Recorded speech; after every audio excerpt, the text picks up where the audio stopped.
we invite you, wherever you are, whether you're at home or whatever, to kick your shoes off and put your feet up and lean back and get yourself a cup of coffee or something and just relax and join us in enjoying some very quiet and romantic and relaxed music for a couple of hours. Your call is being transferred. Well, good evening. It is Kaleidoscope Ears once again on Edge Radio 99.3. Thanks for joining us. My name is Dwayne, and this is Nobby. How you doing? Not too bad, Dwayne. Thanks for calling me in. Now, we are going to be featuring guitarist Matt Stevens this evening. We featured him a few months ago on the show. He's been getting a lot of recognition over the last couple of years in progressive rock circles. He's based in London in the UK. And he spoke with me yesterday, so we're going to be airing that interview throughout the evening. He has released 3 solo albums now. The third one was released only a couple of weeks ago, so we're going to be featuring a lot of tracks from that and talking about some of his influences and some of his other projects. He's been involved with a band project called The Fierce and the Dead. And it's not going to fill up the whole 2 hours till 8 o'clock, but based on Matt's influences, I thought I'd throw in a few tracks drawn from those influences, bands like King Crimson in particular. So if anyone says King Crimson to me, it gives me a good excuse to play them. So I will. And I'll bet you that'd be a good excuse for you to play a big country song too, wouldn't it? Well, yes, but I said I was gonna air the new single, and I forgot to bring it. Can you believe that? Can you believe it? I can't. Well, I'm speechless. You are speechless. Now I'm totally lost. It's very, very unusual. So I'm going to play a track from Matt Stevens' his second solo album, the last one that we featured on the show a few months ago. It was called Ghost, and it was getting rave reviews in Prog Magazine and in other prog archives and places like that. Lots of people were loving it because of his very unique style, and he said to us that the reason he got into acoustic guitar prog style playing was that he just couldn't get a band together. Well, and so he put these amazing tunes together, which keep the interest going in an acoustic way from start to finish, right through the album. So this is a track from Ghost. It's called Into the Sea. Our featured artist this evening here on Kaleidoscope Ears is Matt Stevens. He's from London and he's a guitarist. That was from his band project The Fierce and the Dead, a track called Flint, the opening track of their album called If... I knew I was going to forget this one. I knew it. If it carries on like this, we're moving to Morcombe. That's the name of the album. It's a bit of a mouthful. And I knew when I was put on the spot, I'd forget it, Nobby. So we're going to have a chat with him in a moment. But if you wanted to text us during the show, the number's 0427-EDGE-FM. You can follow us on our Twitter feed, which is Kscope Ears, facebook.com/Kscope Ears as well, kscopeears.com. We've got it covered. And if you go to edgeradio.org.au and look for Kaleidoscope Ears on the program grid, you will be able to see our interactive playlist, and we'll update it with track listing, videos, if there are any available, and information as we go through the show. So if there's anything you like, you can go back and check it out. But if you want to check out Matt Stevens while you're listening to the show, you can do that at mattstevensguitar.com. That is the place to check him out. All right. Now, just someone like me, I really haven't heard anything much of Matt Stevens yet. So basically what I'm hearing tonight is the first time I hear him. I know that you've been speaking high praises about him for some time to me. You also mentioned that he is a regular on some of the prog rock discs. So can you tell the public a little bit more about him? Why is he held in such high esteem? He's been in. He's had quite positive reviews in Classic Rock Presents Prog. I don't recall if he's ever been on a Prognosis CD. Oh, he hasn't been on that. I don't recall that at all, but I know he's been mentioned quite a few times in Prog Magazine. So. And everyone seems to love him. He's very, very into a very heavy presence in social networking. So you'll come if you're looking for progressive artists in Twitter or Facebook. It won't be too long before you come across Matt Stevens, and he's very interactive with the fans. Well, that's how a lot of the musicians have gone over the years. Actually, did you know that David Bowie was the first one to start that really off in a serious big way, and then Radiohead did? And now, for many new budding musical talents, including no doubt Matt Stevens. We also we talk to now it escaped my mind. We're all having mental blanks tonight on the show. What's going on? The Norwegian band. Matasorum, yeah. Yes, Pictorial Wand. Was Pictorial Wand. That's how they promote their stuff, and they're doing reasonably well. So there is a lot to be gained advertising and promoting your own material on the net. That's right. So let's have a listen to what Matt Stevens had to say. Matt Stevens, it's a pleasure to speak with you again. Hello, sir. Really nice to be here again. Awesome. Now, you've been pretty busy since your last solo album, which was called Ghost. What have you been doing between that album and this new one that you've just released, which is called Relic? Just did the Face in the Dead record, which was me and some of the lads I used to basically I've known for years and years, and we've been trying to sort of toying with this sort of band project, trying to get this going, and we put that out. And it did all right. We're quite surprised. It's one of these records that we put it out and people seem to like it, and it sort of did well online and that. So I've done that. We're just about to start doing some gigs with them, and I've done a load of sort of solo type gigs. Played all over the UK again, and sort of done various festivals and supported quite a few sort of proggy type bands, and done all that sort of thing. So it's been really good. And I've just had the new album, which is called Relic, just come out, and which seems to be doing okay as well. I mean, I've been really lucky that I've had a really supportive audience that have really sort of looked after me. So I can't complain really. I'm very, very lucky. But it's just you can't predict how these things are going to be. But yeah, it seems to be going okay so far. So how did you feel about having to share creative control with the other band members? It was really nice. It took all the pressure off, because normally it's like, when I'm doing the stuff on my own, my friend produces a lot of the stuff, so we'll sit there and we'll work out parts together, but at the end of the day it's my name on it, and I have to sort of take, it's my thing. So if people don't like it or it doesn't work, and not everyone's going to like what you do, that's fine, but you have to be, it's your name on the tin, as it were. But with the Face of the Dead, it's very much a collaboration. So it was really nice to get some other people's ideas in there, especially after doing solo stuff for sort of 5 years or whatever. It was just so nice to have other people involved in the decision making process and getting some fresh input. And I think working and collaborating with anybody is a really good opportunity to sort of learn new things and learn how to get sort of new approaches to music. So yeah, it was great. So how was playing live as part of a band different to your solo work? Apart from having actually other people on the stage with you.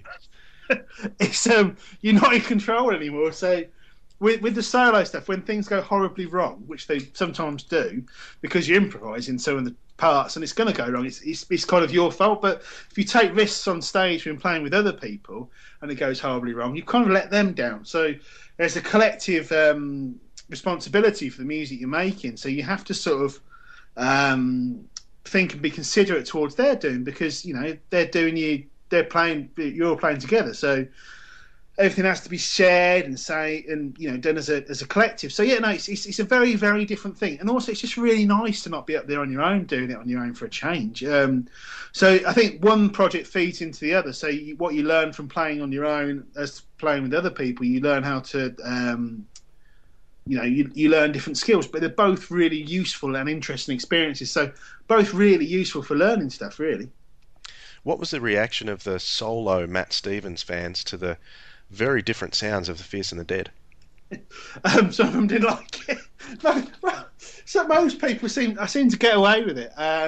Some people just like, because some of it's there's tracks on there that are raging hardcore punk stuff, and it's if you've only heard the first album, when it's really acoustic and quite sort of polite sort of stuff relative to the Fierce and the Dead, when raging American hardcore type song comes on, people are like, what the you doing here, But most people seem to accept it, and I was very, very lucky that it wasn't the reaction to it was largely positive. Everybody seemed to be into what I was doing and sort of give it a chance. I mean, some people it is very different, and they're not going to be into it, which is fine. You're very lucky if anyone likes what you do anyway. So really, it's it went pretty well. There was the odd person who just sort of went, "This is don't get this at all. But largely, it went fine.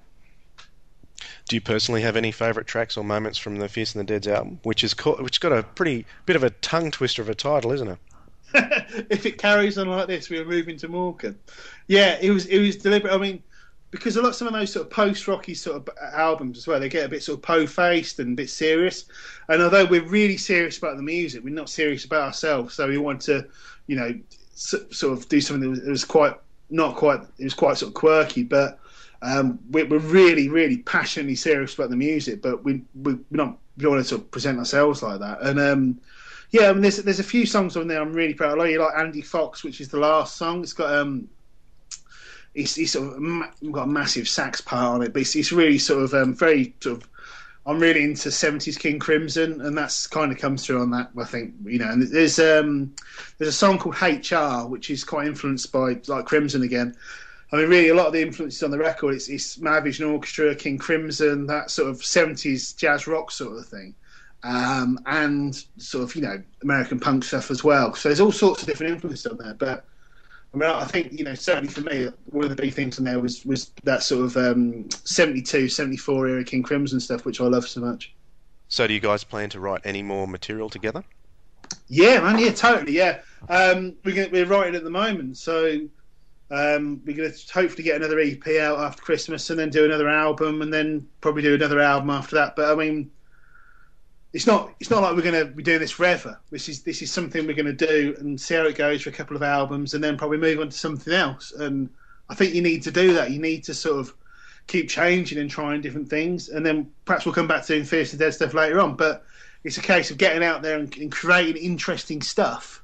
We've just got another guitarist in the Fierce and Dead as well. He's helping out live as well. He's going to be playing on the next record. A guy called Steve Clayton. He's a fantastic guitar player.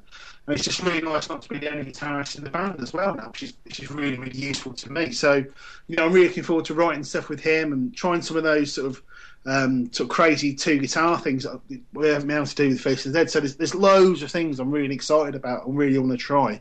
So yeah, I just want to get out there and do some more stuff with that, really. You're listening to Kaleidoscope Ears. This is Edge Radio 99.3. Thanks for your company. My name is Dwayne. Sitting opposite me is Nobby, and that track you just heard was called Andy Fox. It was from the Fierce and the Dead's debut album called If It Carries On Like This, We Are Moving to Morcombe. I've got it right, Nobby. You got it right this time. Yeah. And prior to that, we heard a track called HR. And let's get some thoughts from an expert on the sounds that this particular project is making. The band's actually made up of Matt Stevens, Kev Feasy, and Stuart Marshall. So a three-piece band. What are your thoughts, Nobby? Well, the sounds that still echoing around my ears that I just heard reminded me very much. I mean, like the first track in particular had elements of King Crimson in it. You could hear some influence there, especially in the percussion and atmosphere bits. But in this last number, Andy Fox, I mean, as we heard last week, Stephen Wilson talking about some of the different artists that influenced him.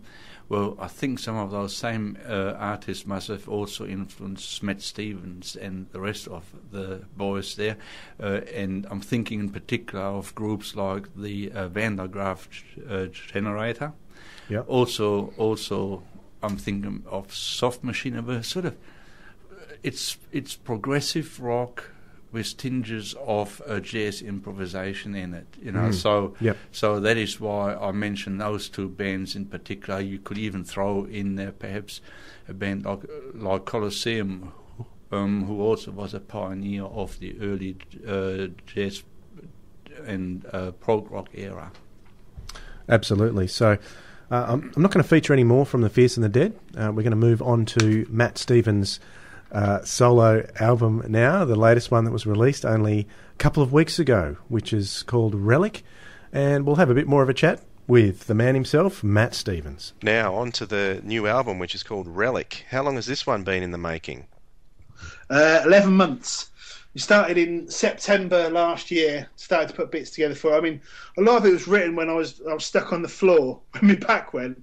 It was between sort of Ghost came out when my back was quite bad, but a lot of it was was written during that, and it was written over the course of the last year as well.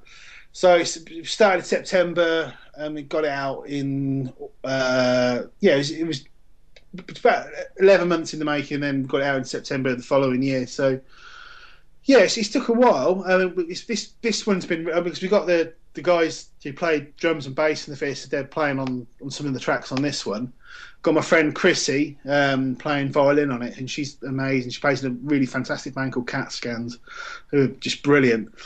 And it's a bit different to the other ones, really. I mean, it's been something I've been working on for a long time. I really wanted to do, take what we've done with the previous one and do more with it, and do it, with more parts, and really sort of expand on those ideas, which was something I really, really wanted to do. But so 11 months, yeah. Are there any particular themes, being an instrumental album, any themes behind it that we need to look out for? A lot of this, there's some melodic things that go through the whole record that reoccur. The whole thing's about a lot of it's similar to sort of Ghost was, really. A lot of it's about where I used to come from and Northamptonshire and that, and it's supposed to, without being a cliche, the imaginary soundtrack or any of that nonsense, but it's supposed to be things that would evoke images when you listen to them, and there's supposed to be some sort of link there. So, a lot of it's sort of growing up in Northamptonshire and moving to the country, and like I said, doing me back in, and there's all various sort of themes running through it. And there's a lot of references to old 80s computer games as well, which you can't go wrong with. I was going to say, I heard the sounds of my Commodore 64 in there. I definitely heard that. It reminds you of being a kid, it's so evocative. It's like, people who grew up in the 60s and 70s, the sound of the vinyl going on. I mean, to me, when I was a kid, it was the Amstrad and the Commodore 64, the loading sounds, that's all in there, Now, you touched on it a little bit a minute ago, but the album it's a lot more bombastic and eclectic than your first couple of albums. Can you expand on why you wanted to change and head in that direction? I just want to be progressive. I want to try new things. I don't want to bore the audience or bore myself. So I think the key is to keep trying to do new things all the time. There's stuff on Relic that sort of goes from folky ballad stuff to rage and death metal, and it's all sort of things in between, really. And I still think there's that. It's people have called this one. I've had it called folk, prog, post rock, instrumental rock, indie rock. So I've no idea where any of it comes from, to be honest. But a lot of the people are into prog stuff, which is great. I mean, that's a big influence on me. There's all sorts of stuff that I love, and I think it all just goes in there, really. I don't really know what it is, but when it comes out the other end, it's the record, isn't it? So I don't really know, to be honest. I'll throw in another term there. It's a lot more experimental than your previous albums. All I can say is wow. The standout tracks for me are Sand Part 2, I really like that one, but Frost. Now, anyone who knows me would know why I like Frost so much. Those two tracks, they'd have to be your biggest nods to King Crimson to date, I think. There's weird frippatronics throughout both of them.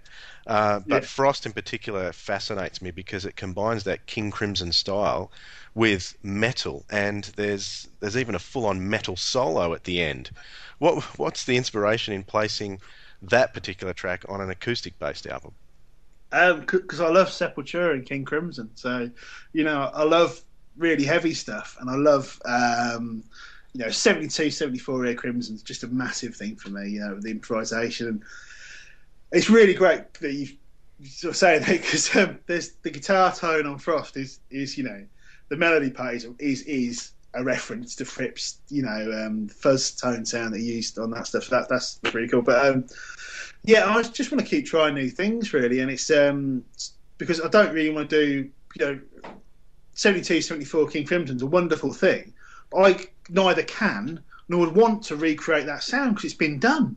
So what would the point of that be? But Frippy and that weren't listening to late 70s, late 80s thrash metal like I was, or so you can try and take those things, because you're never going to be as good as King Crimson. So what's the point of, ever trying to do that? So you can take the influence of it and try and do something else with it, and try and do something that that's sort of personal to you. So yeah, it's just loving all that sort of music, really. And it wasn't like a conscious thing of going, oh, this must sound like. I mean, obviously, when you do those sort of guitar sounds, you think, oh yeah, there's a bit of, what I mean? I can see there's definitely a Fripp influence in there, but you're not suddenly thinking, right, I will take this and add this, and we will come up with this. It's just a question of, all those influences are in there because I love that music, and it coming out that way. So it's not really a conscious thing. But when you listen back, you think, oh right, yeah, I can hear there's Fripp, and I think with the guitar sound it was conscious, but you can hear there's Fripp and Sepultura and Voivod and all that sort of stuff in there. But it just sort of comes out the way it does, really.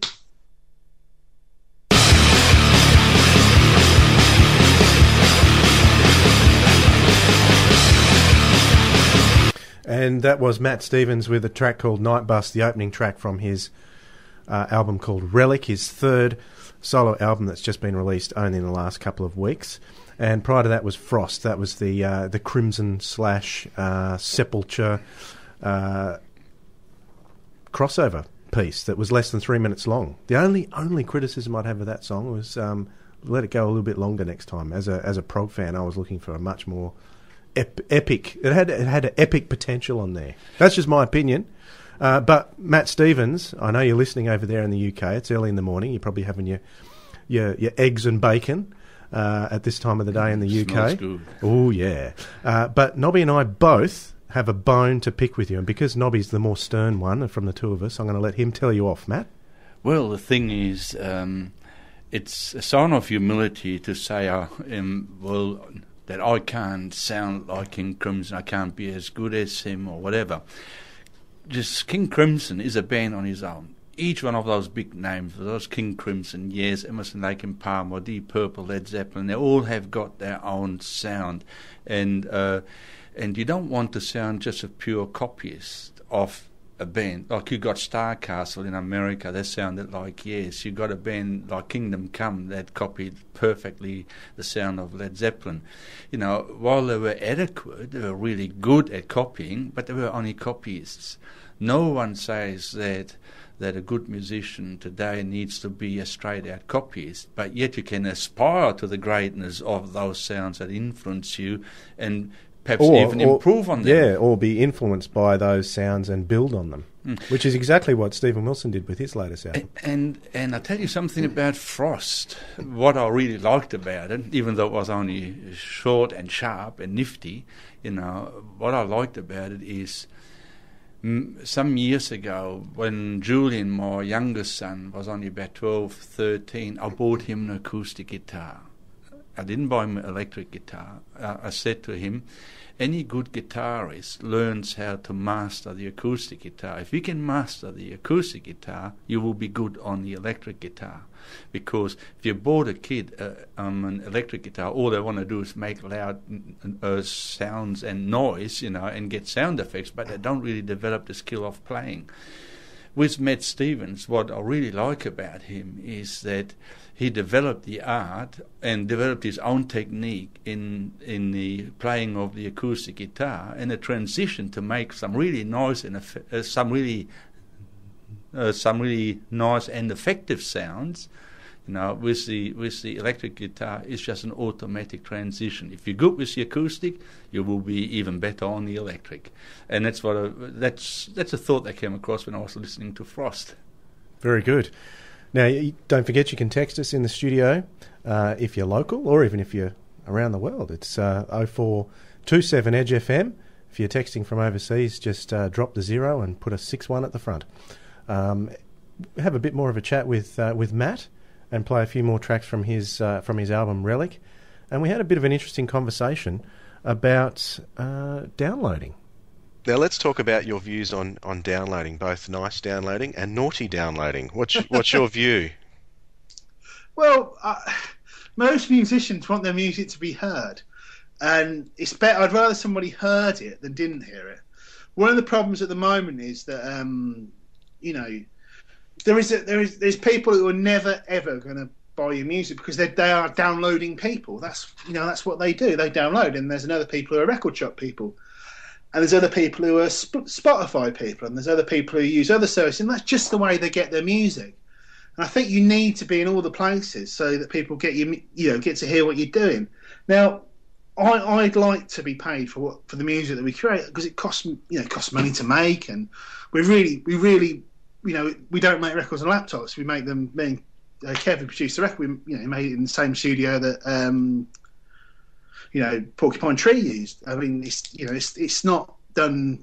We do it because we want to make great records that we're really proud of, and we sort of do things. Want to do things and use the services of a really good engineer or get a really good drummer in. We want to get good people on it. So there needs to be some way of making revenue from it. And I think what it's got to come down to is the audience have to choose to pay for the music.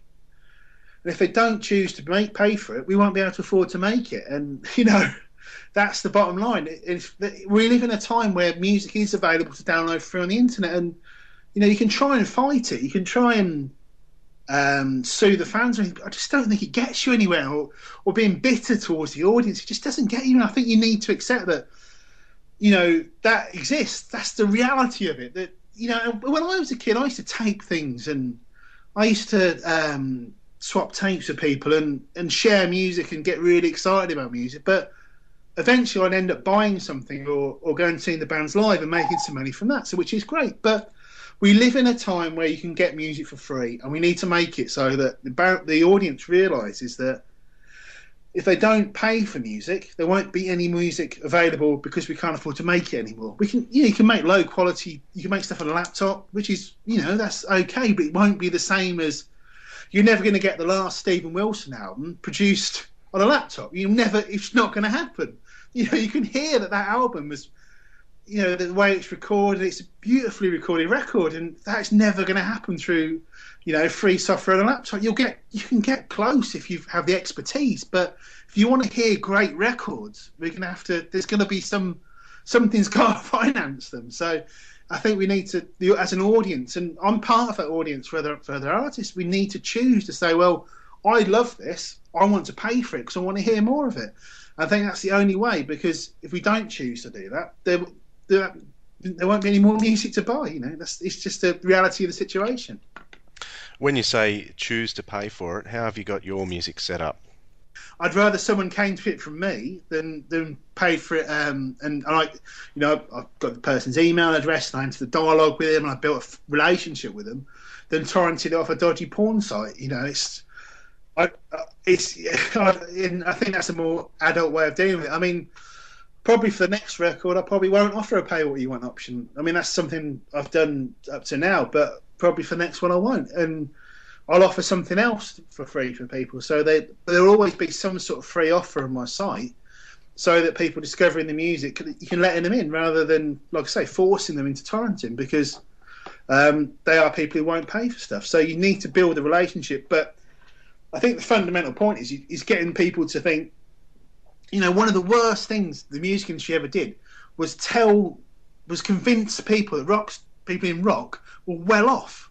Whereas most people I know in bands are really struggling, even people in, really well-known bands are really struggling. So, the audience can either decide to, not to pay for things or not pay for things, but if it has to be the audience's decision. Or what will end up is a culture of where people get to make records, but they'll have a very small audience, and you won't be able to afford to pay to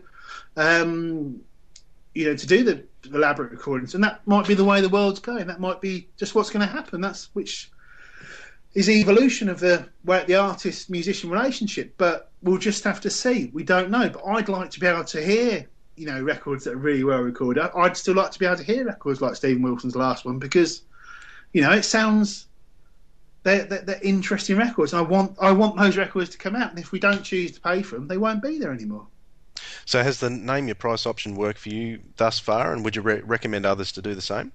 Definitely, in terms of growing the audience, yeah, it definitely works. I mean, I say it's been something that's been. If it hadn't been for, I think a lot of the time in the early days, it was very hard to get people interested. To be honest, it's not as bad now because you sort of got a bit of a following for the music and picked up a lot of press and talking to people like yourself. It's gradually the word gets out about the music, and a lot of people very kindly tell their friends as well, which is hugely appreciated. I mean, that makes such a difference if people like your music and they tell people, which really makes a difference. So it's got better, but yeah, in the early days it was vital because you had to get people to hear it. It was hard. So if you were putting a paywall up in front of them hearing it, well, that was kind of made it even more difficult. It was, you just wanted to hear it, and then but what happened was eventually it grew, and I built this sort of email list of a few thousand people. So each new release going out went to this email list because every time somebody downloaded something from my site for free, I got their email address, and so that really gave us the chance to grow that audience one person at a time. But yeah, it's not easy, but it certainly helped, and I certainly will always offer an option, some sort of free option on my website. Whether it's done pay what you want, whether it's done another method, I don't really know because it's ever evolving. But at the moment, yeah, pay what you want to work really, and certainly in terms, a lot often people choose to be more generous than you'd ever imagine as well. People will pay a considerable amount for an album because they want to support you, which is amazing, hugely appreciated. And I think there's something as well that a lot of people don't necessarily realise, that a lot of the audience, they want to help, they want to pay for music, they want to help. So, there's that as well. Now, 2011 seems to be a massive year for prog releases from major prog artists like Vandergraaf Generator, Blackfield, Pendragon, Stephen Wilson, Dream Theater, Yes, Steve Hackett. They've all released new albums this year. Do you think these major acts will draw attention away from the smaller players like yourself and will affect you?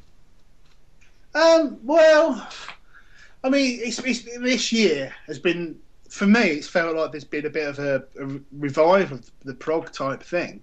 So I don't know whether anyone else feels that, but I mean, I think certainly for the first time, it used to be when I was years ago, because I was always into King Crimson and the Mahavishnu Orchestra and that sort of thing. People are, you and your prog.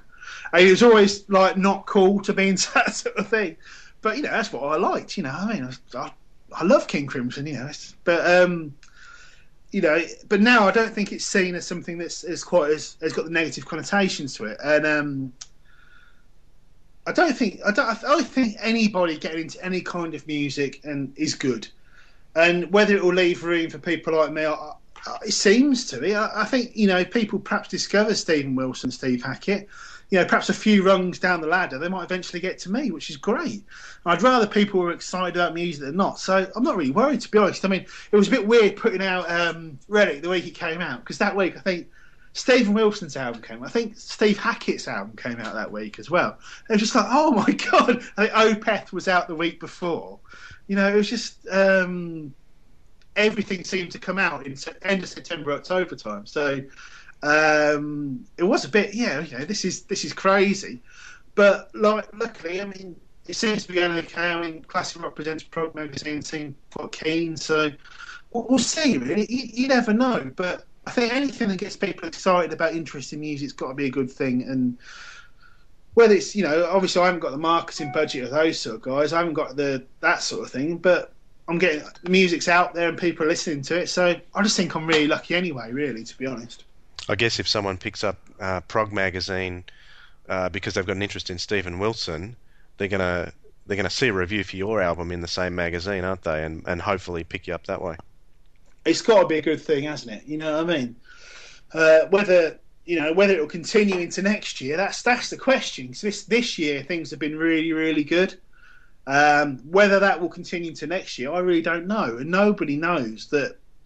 No one expected the prog thing to come back like it has.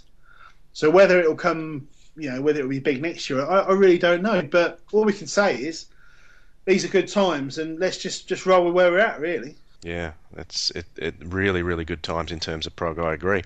Well, all the best for the new album. Matt Stevens, thanks again for having a chat. Oh, thanks loads. Always good to talk to you.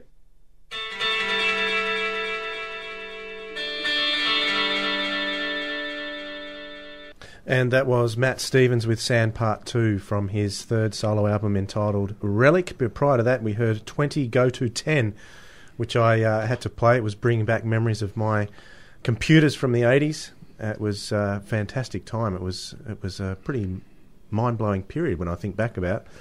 And that was our last section of interview with Matt Stevens, Nobby. And you still have something you want to say to Matt? Not necessarily to Matt directly, except because in this one I disagree with you, so I might bounce back off you on this one. So you go first, and then I'll. No, I don't know what in particular you're referring to at the moment, but the one thing I would like to talk to Matt about is that I'm a collector. I'm not interested in downloading stuff. To me, that's a cheap way of getting music, but it's not the real thing. I'd like to buy the hard copy of it, you know. So I have to get your. You can. I have to get his email of you from him, so I can email him. That's right. Anyone that wants to get a hard copy as well, you can get it directly from Matt, mattstevensguitar.com, and he will personally stick it in the post for you. That'll be lovely. And you know what I'd like him to do is, have it signed from me, especially that last album there. It's really nice black artwork on there, with a nice silver pen. Wouldn't that be beautiful? You are a collector, aren't you, Nobby? You and your signatures. Through and through. So I have to email him about this. And I really like what I heard tonight. So excellent. I thank you for introducing Matt Stevens to me musically. You've been talking to me about him on and off over the last few weeks and months about him, so it was a good chance for me to catch up with the music, and I'm caught. Great. There was one thing that he mentioned that this year there was a bit of a prog revival, and you made the comment that you felt that it never really went away. Well, you see, I'm a decorator as well as you know, and people quite often tell me, I think that wallpaper is back in again, isn't it? It always makes me smile because it's never really gone away. It's just that fewer people have it done, but there's always people buying it, always people that are doing it. And it's the same with prog rock. If I go through my extensive collection, all throughout the decades, from when it first appeared in late 1967, early 68, when prog rock started to develop, there always has been prog rock. I mean, the prime period would have been the 70s. But there were still prog rock bands in the 80s, there were prog rock bands in the 90s, but they just weren't popular. They were just like wallpaper. That was probably, I don't compare prog rock to wallpaper in the musical sense, but just really in a popularity sense. That these bands, that music was always there. There were always candle holders of it. Just one band that comes to mind is Pendragon. There is Marillion was another band that are still going, I think, and so I'm really thrilled, that prog rock has made a popular revival, that more people have access to it now because it's become more popular. And I think that's what Matt was talking about, in that this year it seems to be more popular than ever. There was a year, maybe 2008, 2009. Do you remember when Pendragon's Pure was out? There were a few albums that in that particular period, 12, 18 months, when and Fear of a Blank Planet had come out, Porcupine Tree as well. There was a huge resurgence, I guess you'd call it, in attention being placed on prog. Then in the last year, 2010, it kind of it died off a little bit, but this year with all the big classic bands coming back, I think there's a big focus on it once again. Well, the other trend that I've observed, and not only just with prog rock, with a lot of popular forms of music, if there is a so-called, if there is a revival of some sort of a form, you have just about every Tom, Dick and Harry wanting to play that sort of music, and some play it rather badly, But it is an absolute delight when you come across something, if you come across a musician, if you come across a band that really do it good, that really do it well, that do it fantastic. And it has to be said And nothing has changed after 30, 40 years. It's still the same, that the best prog rock bands and the best prog rock musicians come out of England. They just somehow have the knack. Yep. You know, I mean, there are bands in America. I mean, like I think of a band like the one that you and I fell in love with. Yeah, called, Astra. Yeah, no, like with Astra, who do it really well, but they're playing English. Yeah, that's right. Right, so it's the English that are the inventors, and they are the ones that still come up with the best styles of prog rock. So if I look for prog rock, if I want good quality prog rock, I'll just look to UK. Yeah, that's right. That's right, absolutely. And I just want to one more time thank Matt Stevens very much for giving us his time. And me too. To chat with us. He's a very, very lovely fella. Great to talk to. Having a baby in a few weeks' time, so good luck with that. All the best, first time dad. So hope it all goes very well for you, mate. I hadn't had a chance to talk to him. I just heard him talking to you, you know. And one of the things that I picked up immediately is he came across to be that he was quite a jovial fellow. He seems to be happy. Yeah. Yeah, he is. And because he really loves good. what he does, and that's what I like about this particular genre that we focus a lot on Kaleidoscope is progressive rock. The people who are involved with prog doing it because they love music intensely. They're not looking for fame. They're not looking for fortune. They are looking to soak themselves and immerse themselves in music because they absolutely love it. And Matt Stevens is a perfect example of one of those musicians that absolutely loves what he does. Yes, and you had the privilege to.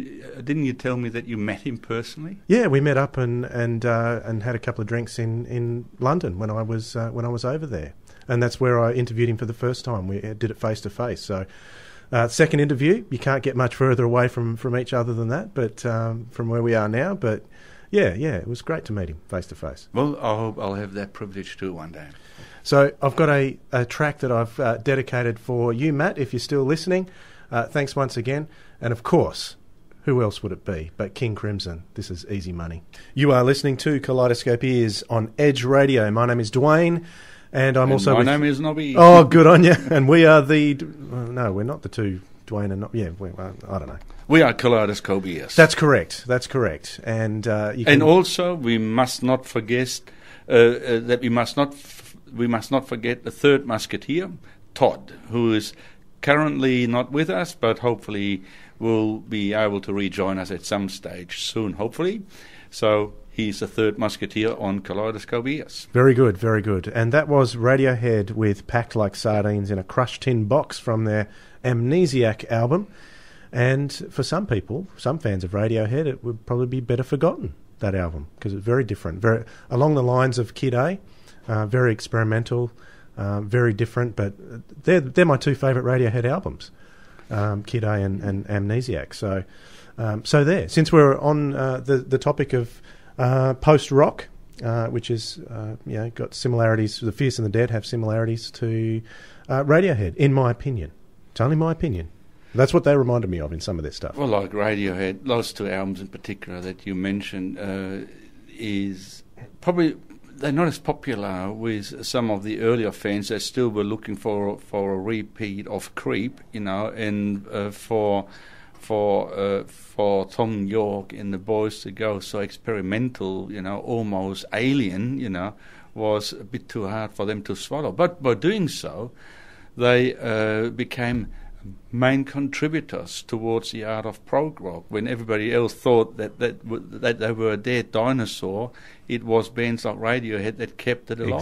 Exactly. And Amnesiac was around the year 2000 when that particular decade, that started the decade where prog came back in a big way, and to where it is today. And Radiohead were one of the forerunners of the and of the thank you second for that, revival. Radiohead. Yes, definitely. Back to King Crimson now. Robert Fripp has put out a King Crimson project recently. That's project with a K. He had quite a few over the years. Under the name of Jaksic, Fripp and Collins. Did I say that right, Nobby? You said that right. Yeah. Excellent. The album's called A Scarcity of Miracles. And it also has in it Tony Levin on bass and Gavin Harrison on drums. Wow. So it's not quite a King Crimson album, but it's pretty close. Well, it's always King Crimson if Robert Fripp is in it. That's right. Because it just has to be, doesn't it? So I'm going to play a track from that one now. This is the final track from the album. It's called The Light of Day. You've been listening to Kaleidoscope Ears. Thanks for your company for the last couple of hours. And King Crimson's gone all eerie once again, Nobby. Yes, like a lot of the other bands have gone Van der Graaf generator, went more for atmosphere rather than their own sound, which I mean is perhaps their own sound now. So 2011 seems to be the year of jazz fusion more than anything else. Yes, it certainly has gone right back to that genre, and we in the near future are going to do a special, well, like I said to you earlier on, that I would like to do a special on soft machines soon, so to give the listeners a bit of an insight of what's behind all these atmospheric jazz rock, prog rock fusion that we're hearing lately, that everybody is playing. But anyway, for next week, I had a special request some time ago, and I promised Todd forever, and I'm going to do it next week. We're going to do a 2-hour feature of the early Pink Floyd, and primarily I'm not going to feature too much from the Sid Barrett period, perhaps just 1 or 2 tracks, but mainly the early Dave Gilmour lineup from about 1968 right up to 1972, when cows were flying through the air and atom-hard mothers were on the paddock, So we're going to feature some of that really, beautiful atmospheric Pink Floyd periods. Can't wait for that one, Nobby. We're going to see out the evening with a track by Polish prog band Riverside, who have also released a new piece of work this year and are currently touring because of their 10th anniversary. But this track is from their last full album. It's probably is at the moment my favourite Riverside track. It's from their album Anno Domini High Definition. It's called Left Out. Catch you next week.